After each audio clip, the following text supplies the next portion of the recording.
Tēnā koutou katoa. Welcome to this week's video newsletter. I'm so pleased to have Toby here, Deputy Head Prefect. Toby, year 13, it's always a big year. This one hasn't really panned out maybe as you'd hoped, at the beginning of the year. It was obviously an interesting start to the year, you could say, with everything going on with having to push into lockdown and everything. Having almost more time at home than we were at school for the first section of the year, but a huge highlight to get in was runathon. We managed to creep that in. I think it was a week before we actually went into lockdown, and that was a huge highlight. Yeah, we were really fortunate with the timing of that, and that was a great community event, as it always is. Yeah, it was quite popular this year. Huge support from the boys and everyone else. All the girls' schools that we invited as well were just still getting our meetings going on and tracking on well for the total. And great. So we're still collecting money. Yeah. It was a huge. All of us Super 6 boys, we all stayed in contact over lockdown, including with Miss Clark, who's the teacher, been helping us and trying to work with our sponsors as well as we can to make sure everyone's still feeling good about the donations that they're making and how we're working together. Great, awesome.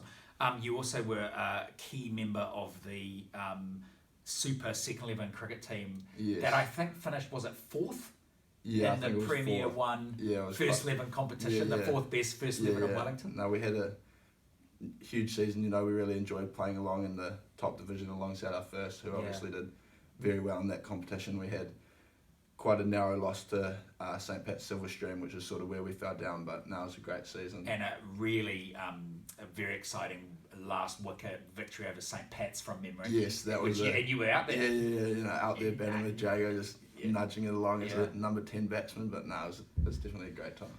All right, so we when we went into lockdown, what was that experience like for you and your family? Well, it was obviously quite a big shock. I was sort of sitting in fourth period physics on that day, and my teacher had the Jacinda up on the board, and we were all sort of confused what it was going to be like. But we made the best of a bad situation, I guess, and sort of used the time to a bit of family time to get to know each other a bit better. And so your older brother Harry came home? Yeah, he was down in Christchurch and luckily managed to snag a flight. We were almost a bit worried that he was going to get stuck down there, but he was lucky to come home, and then had younger sister and mum at home as well, and we were all had our separate locations in the house for our work and our places to do school study. So was it a challenge to stay, you're an academic student, was it a challenge to stay on top of the study?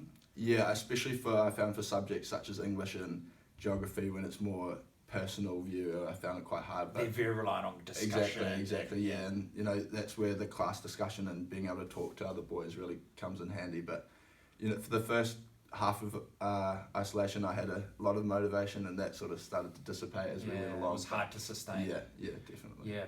I think one of the things you told me that you did was you guys were looking after your gran. Yeah, so we had me, Mum and Harry were all the designated shoppers of the family, trying to go down. So Harry was down there and I was down there standing in the line for up to 2 hours sometimes, trying to get all the supplies ready, and then Mum cook up a meal and would shift it over to Gran some days. So it was good. Sounds like a very busy house. Yeah, everyone's pretty full on really. But it was good.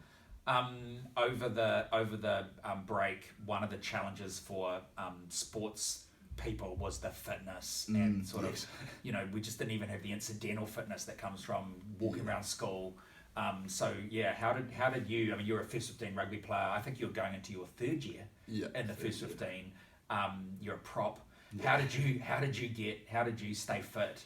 Well, obviously our coaches and trainers were great. They sent us out challenges each week and wanted us to video them, and the rugby community is pretty strong around here at Cole, so we were all posting our videos up on the Dubsy Facebook page, trying to... Mums and dads were getting into it. Yeah, everyone, staff, all coaches and everything. Trying to keep each other motivated and push each other to do our best over lockdown was a key part, and also a lot of trying to just personal work as well, keeping up the strength, and definitely a lot of fitness work, a lot of running and stuff, which that was good. We're coming to the end of our third week back since lockdown. And the extracurricular programs are starting to get underway. In fact, I think the final rugby trial is tonight for the first 15. We've got our last one tonight. Hopefully the weather holds off, but that should be good. And we've got our first pre-season game against Poniki coming up as well on club day, so it'll be good to get a head out and before we start the normal regular season. Yeah, so it's going to be a truncated season. It's going to go through the holidays. It's gonna be intense. Yeah, non-stop. But hopefully still feel like a really good, decent season. No, it'll be good after the disappointment of what happened to Argentina. It'll be good to get a normal regular season. Oh yes, of course. Yeah, so these guys were going to be going to Argentina for a pre-season tour. Yeah, feels like years ago we were talking about that. It's crazy, really. And in the end, obviously that couldn't happen, which was a tragedy. But I understand the historic quadrangular tournament may now be an end of season sort of thing. The October holidays. Yeah, exactly. We've got that to look forward to now. That was confirmed just a couple of days ago. So in October now, down in Nelson, we've got the 150th year of the rugby. First game. In New Zealand. So nice. Brilliant, Toby. Thank you so much for being part of this conversation and all the things you do here in so many different ways. Hope that gives you a bit of an insight into what's been happening at Wellington College this week and over the past few weeks and during lockdown. And we will be back with you next week. Ka kite.